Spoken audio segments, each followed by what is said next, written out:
And when we believe that the world is broken, we see it. There is tears right now. There is pain. It's not easy down here. We see the world is broken yet redeemable. We'll start looking for opportunities to help others.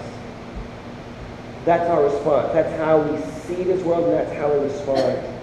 Now, I want to read that verse now at James 1:22, and he lines out in that really hard verse what it means for us, what it looks like, what God sees as an acceptable response to this. James 1:27, he says, religion that is pure and undefiled before God is this: to visit the orphans and widows in their affliction, and to keep oneself unstained from the world.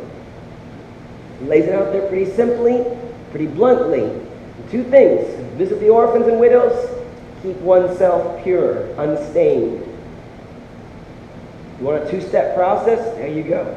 And it's really not all that different. Basically, it's, like Jesus said, love the Lord your God, love others. Except that James puts figure to what that looks like. Because it's kind of easy to say, oh yeah, love God, love others, I do that. And then James says, well, here's what it looks like. Keep yourself unstained and take care of the orphans and the widows. And you're like, oh, that's a little more real. That's James for you. But here's the truth today. Too often, churches, sometimes ourselves, we end up choosing one side or the other of these. I like the whole taking care of the orphans and widows and just being good in the community, but I want to live however I want. I don't really care about living pure. Or you turn to the other side, I dress the right way and I say the right thing and I will do everything right. Those people, ew. Ow! Ow. Churches, individuals, we end up choosing one or the other. And James was pretty clear, it's both. And if I'm going to be really honest today, in my preaching, I tend to, lean toward that purity side. I love preaching, helping, encouraging you guys in that stuff. I'm big on personal integrity, build boundaries for myself so I'm not going to walk into temptation or sin. But I can't ignore the other side. Tonight I want to go after that completely with you. Talk about what does it mean? What does he say? Visiting the widows, taking care of the orphans. I want you to know this too. As we talk about this, James isn't the only one who has said this. He's not even the first one. A long list of people who've talked about this is what you are supposed to do.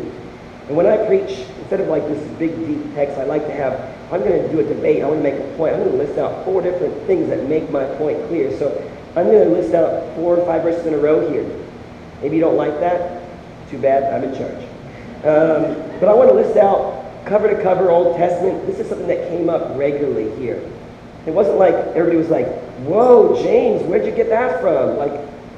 People knew this was God's heart. And sometimes we forget this is God's heart. We think, if I'm just do the right thing, if I'm a good person, I'll be okay. But yet James regularly says, this is what it looks like on this side with your actions too. Let's just read through a couple of them. I'll list them out. You can follow along. We're going to go quick.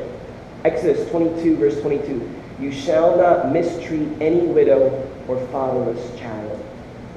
This is Moses giving commandments to the people as they've just come out of Egypt.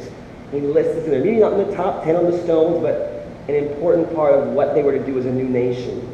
Again, in Deuteronomy chapter 10, verse 18, he's at the end of his life. He's writing this book. He says, He, God, executes justice for the fatherless and the widow and loves the sojourner, giving him food and clothing. This is God's heart to take care of those people, and he will give justice, whether on earth or in heaven, to those who mistreat them.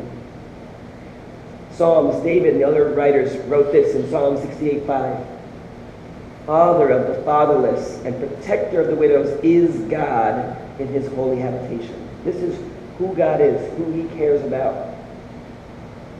We talk about the father of the fatherless. That goes for those who are us, but also spiritually us, father of the fatherless. One more verse of Isaiah. He's started on his book, this great prophet. He writes 1:17, learn to do good, seek justice, correct oppression, bring justice to the fatherless, plead the widow's cause.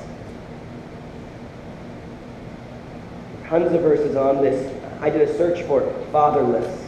And I left out a lot that says God brings judgment and curse upon those who wrong or ignore the fatherless. You're welcome. But you can do your own search and find tons. It's not just, oh, you should do this, it's a good thing. If you don't do this, you can do your own search on that. Now, when I read the scriptures like this in the Old Testament and I think about this call to help those people, I always, as my friend says, we have brain ninjas that fight against this, like, oh, really, do we seem to do that today? Because really, the government kind of takes care of a lot of those needs now. And I admit, things are different during our time. The government now offers tons of services to orphans and widows, and I think, in proper balance, this can be a good thing. It's definitely strides forward from kingdoms and regimes in history who have oppressed them and abused them. It's good, and you help them.